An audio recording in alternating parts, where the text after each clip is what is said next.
Hey guys, welcome to the first episode of League of Legends lore. I will be reading to you all of the characters' backstory, as well as some of the short stories of every character. And I will be detailing in this series all of the lore behind the Runeterra universe, starting with Ashe, one of the oldest champions in League of Legends.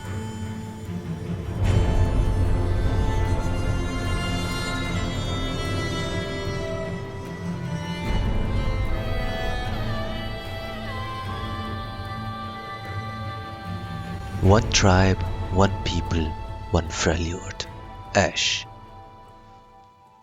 Iceborn warmother of the Avarosan tribe, Ashe commands the most populous horde in the north. Stoic, intelligent and idealistic, yet uncomfortable with her role as leader, she taps into the ancestral magics of her lineage to wield a bow of true ice. With her people's belief that she is the mythological hero Avarosa reincarnated, Ashe hopes to unify the Freljord once more by retaking their ancient tribal lands.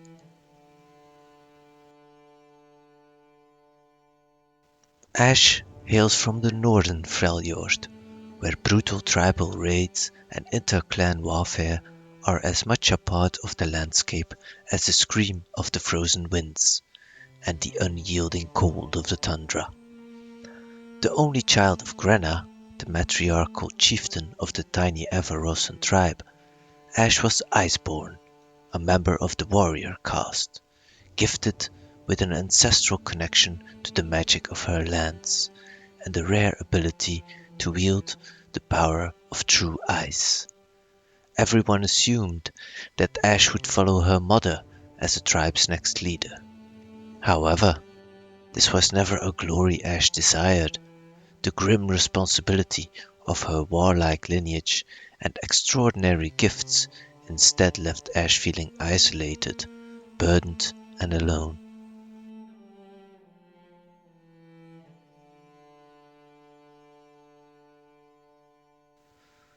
Her only respite was when Sejuani, an Iceborn girl from a sister tribe, would stay with them for the summer hunts around the Orncal rocks.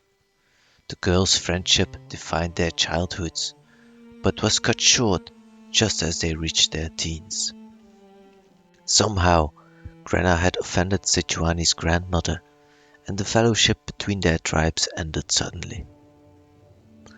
Soon after, with her youth fading, Ashe's mother began her lifelong quest for the throne of Avarosa, a supposed hoard of treasures and magical items that she hoped would return her people to greatness.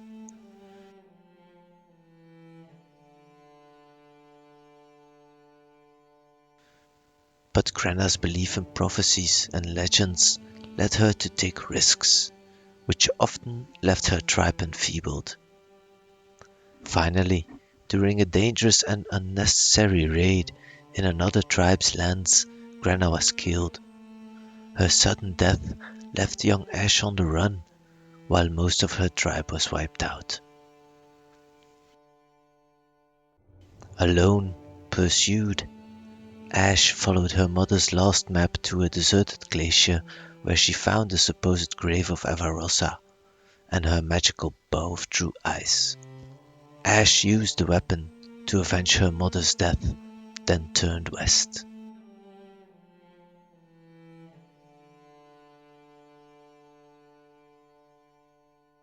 Whether it was out of duty or loneliness, Ashe gained a reputation by protecting the many scattered hearth-bound tribes she encountered.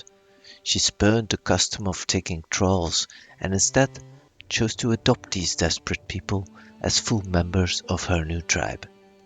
And her fame grew quickly. Soon, many began to believe that she did not just carry the weapon of Avarosa. Ashe was the legend herself, reborn and destined to reunite the Freljord.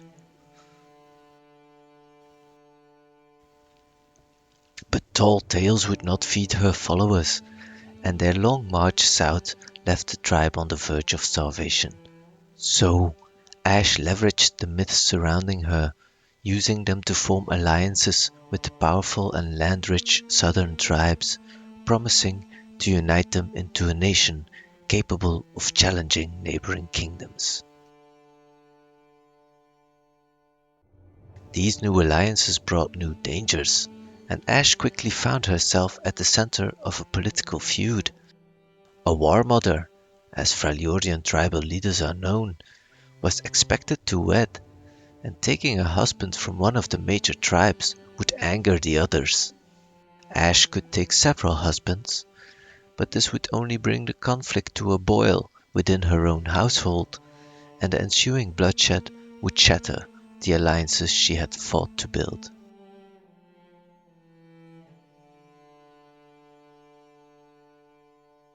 Her answer was an impoverished vagabond from a mountain clan that had been nearly wiped out, the warrior Tryndamere.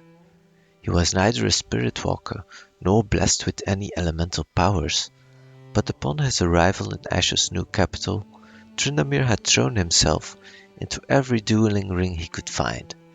He fought with abandon, desperate to prove the destitute survivors of his clan were worthy of adoption by one of the stronger tribes. But even for the Freljord, his brutal fighting style and extraordinary vitality were unsettling, and many suspected he was touched by dark magic. Ignoring this, Ashe offered to adopt his people as her own, if he became her first and only bloodsworn. Tryndamere accepted reluctantly. Though a political marriage, the attraction they felt for each other was palpable, and slowly a true affection blossomed.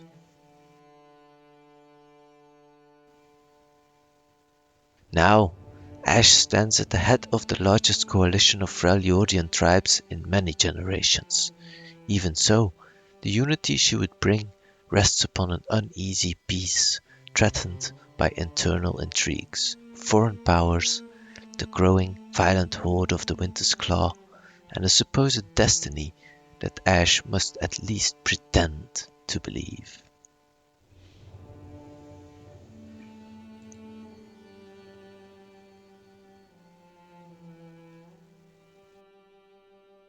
So, this was Ashe's backstory, guys. I will be reading the short story called The Harder Path next. It's a small story from Ashe's viewpoint that explains a bit how the intrigues between the tribes, the Avarosan tribes, work. Hope you enjoyed this video.